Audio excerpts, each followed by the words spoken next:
Hello everyone and welcome to Sinful Gaming. I hope you're all doing well, I hope you're all staying safe, and most of all, I hope you're all fighting that war against the grey. Today's video we have a Warhammer 40,000 Black Library review for you, and today we're going to be checking out The Fall of Cadia by Rath. Now, this is another story I listen to audio format. I generally do listen to most audio, doing some hobby or some work or some editing and stuff like that while I'm listening to these stories. This was really nicely brought to life in the audio format. Now, this is really cool because perhaps one of the most integral parts of modern 40k lore, this is a story told that just needed to be told. Rath and his story, The Fall of Cadia, is exactly what it says. It's a story about the planet that broke before the Guard did. A really, really nice story.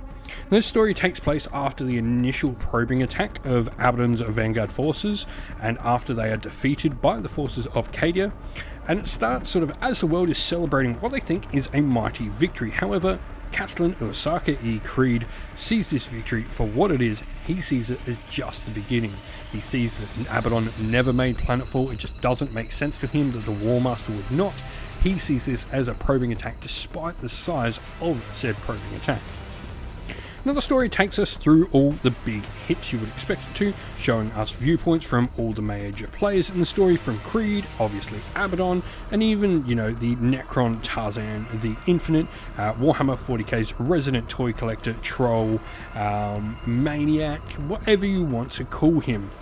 And this shows us the workings and planning behind Abaddon's Black Crusade, his great gambit to finally, once and for all, destroy Cadia, which is really nice to see. And it also shows us just how close the Imperium came to almost stopping him as well.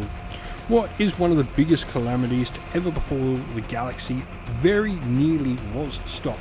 Abaddon doesn't like losing, and he definitely makes sure he doesn't in this instant. He makes sure he wins by any means necessary. Now, this story is a long one, coming in on the audio format at about 18 hours. For context, a regular Black Library story is about, say, 8 to 12, so, you know, this is almost an extra 50% on most stories, which is pretty cool, because this does give a lot of time to shine for many different characters. Now, it certainly doesn't feel like it's so long. There is so much happening within this story. Giving time for so many characters, as I said, is one of the great things the story does. From all the big names you would expect, including some secondary sort of names. There's some Black Templars, Space Wolves and stuff like that. Some Adeptus Sororitas. But there's also some newer faces in the universe as well added. Inquisitor Greyfax obviously makes her debut here. And there's especially time for lesser characters, guardsmen, line commanders, you know, slumlords. These are the characters that I think really drive the story and make it so special. These are the characters, you know, we don't get in like the big narrative books where we read about the big hits. This is the characters that these novels really do a great job of bringing out. Now, it is perhaps these lesser known characters that really give the book something special. So many of the grand scheme of things are just an afterthought, but it is with their actions truly that Cadia held. It is, you know, the grunts that held the ground. It isn't, you know, all these big major players.